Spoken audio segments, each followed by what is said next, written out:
বহু দূরে মদিনা কেমনে যাব জানি না দয়ার আল্লাহ দয়া করে দয়ার আল্লাহ দয়া করে লৌগো সোনার মদিনা লা ইলাহা ইল্লাল্লাহ লা ইলাহা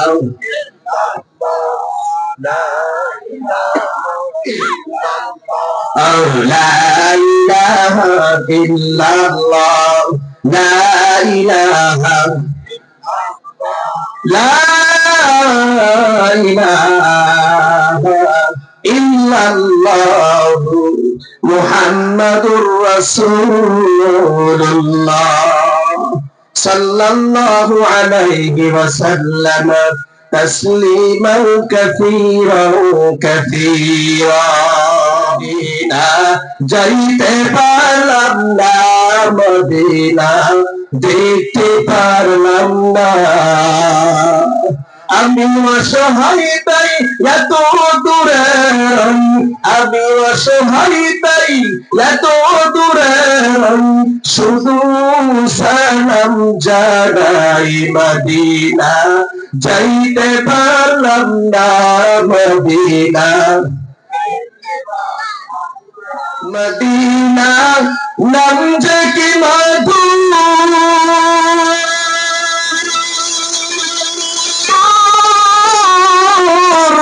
মদিনা আর যে কত দূর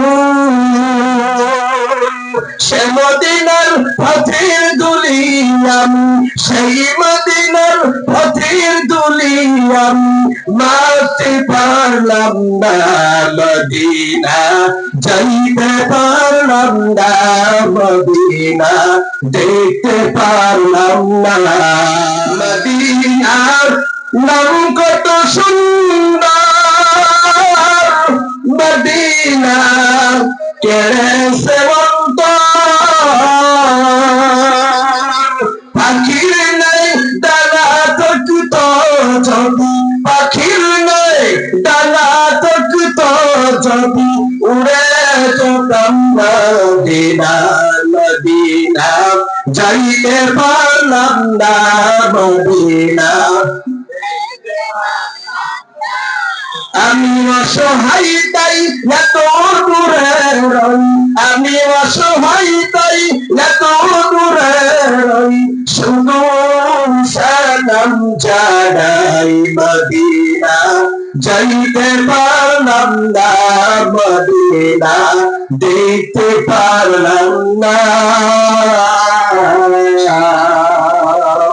আল্লাহু আকবার আল্লাহর হাবিব সাল্লাল্লাহু আলাইহি ওয়াসাল্লাম বলেন দুনিয়ার মধ্যে দুইটি জায়গা জান্নাতের বাগান একটা জায়গা যারা হাদিসে তারা বোঝে তারা জানে যে আল্লাহর নবীর রওজা মুবারক এবং মসজিদে নববীর মাঝখানে যে স্থানটা আছে ওই জায়গার নাম মিন রিয়াজিল জান্নাহ জান্নাতের বাগান আল্লাহর হাবিব বলেন আর দুই নম্বর জায়গা হলো যেই মজলিসের মধ্যে যেই ময়দানের মধ্যে কোরআনের তালিম হয় কোরআনের আলোচনা হয় আল্লাহ আল্লাহ রাসূলের আলোচনা হয় ওই জায়গাটা ওই সময়ের জন্য জান্নাতের বাগান তাহলে এটা এখন কি বলেন জান্নাতের বাগান বলেন দেখি জান্নাতের বাগানে কারা আসে জাহান্নামীরাও আসে নাকি জান্নাতের বাগানে জান্নাতে মেহমানরা আসে আর জাহান্নামের বাগানে জাহান্নামীরা যায় যদি এখানে রুনারাইলা আসতো মমতাজ আসতো নৃত্য দেওয়া হতো গানের মঞ্চ হতো এখানে যারা আসতো ওই ব্যক্তিরা জাহান্নামের বাগানে কিন্তু আমরা আসছি আল্লাহর রাসূলের মুহাব্বতে আল্লাহর মুহাব্বতে কোরআনের মুহাব্বতে আলেম ওলামার মুহাব্বতে এখানে আমাদের এই জায়গার নাম জান্নাতের বাগান এই জান্নাতি বাগানে জান্নাতি মানুষরাই বসতে পারে আল্লাহ পাক রব্বুল আলামিন আমাদেরকে জান্নাতে করতে চায় আমাদের ভালাই চায়, মঙ্গল চায়। এই জন্য চুনে চুনে নির্বাচিত করে, জাস্টিফাই করে, যাচাই বাছাই করে আল্লাহ পাক আমাদেরকে এই জান্নাতের বাগানের মেহমান হওয়ার সুযোগ দান করলেন। এজন্য খুশি না রাজা?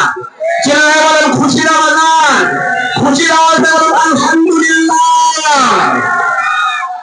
সম্মানিত হাজিরিন, আল্লাহ পাক রব্বুল আলামিন, আমি একটা উদাহরণ দিয়ে থাকি। বর্তমান বাংলাদেশে একটা ঘর আছে, সংসদ ভবন আছে কিনা বলেন? এই ভবনটা সব থেকে দামি। ওখানে আপনার ওই পার্লামেন্টে কিছু নির্দিষ্ট ব্যক্তি ওখানে প্রবেশ করতে পারে। কথা বলেন ঠিক কিনা?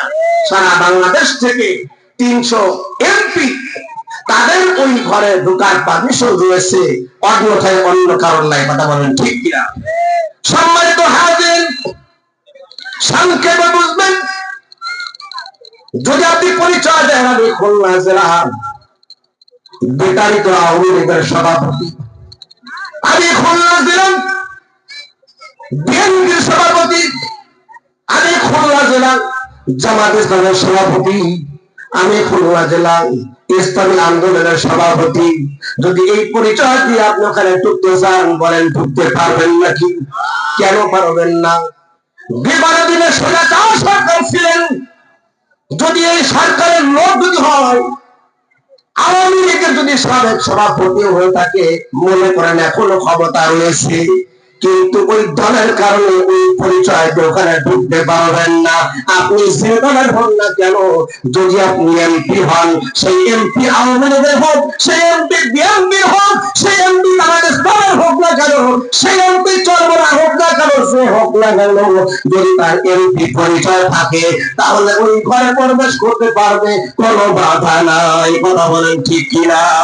সম্মানিত হাজির, আজকে আয়োজন করা হয়েছে জান্নাতি মেহমানদেরকে বাছাই করার জন্য। এখানে আপনার আওয়ামী লীগের লোক আছে, এখানে বিএনপির লোক আছে, এখানে চরমনার লোক আছে, শোষণার লোক আছে, জামাত ইসলামের লোক আছে, সর্বধর্মের লোক আছে। আপনি কে কোন দল করেন ওটা আপনার পরিচয় না। এখন আপনার পরিচয় আপনি জান্নাতের মেহমান। কথা বলেন ঠিক না? পরিচয় কি? কথা বলেন জান্নাতের মেহমান। আল্লাহ পাক রব্বুল আলামিন বলেন, আমি যাকে জান্নাত দিতে চাই, আমি যাকে জান্নাতের বাসিন্দা করতে চাই, ওই ব্যক্তিদেরকে আমি চুনে চুনে বাছাই করে করে আমি জান্নাতের বাগানে বড় সুযোগ করে দিলাম।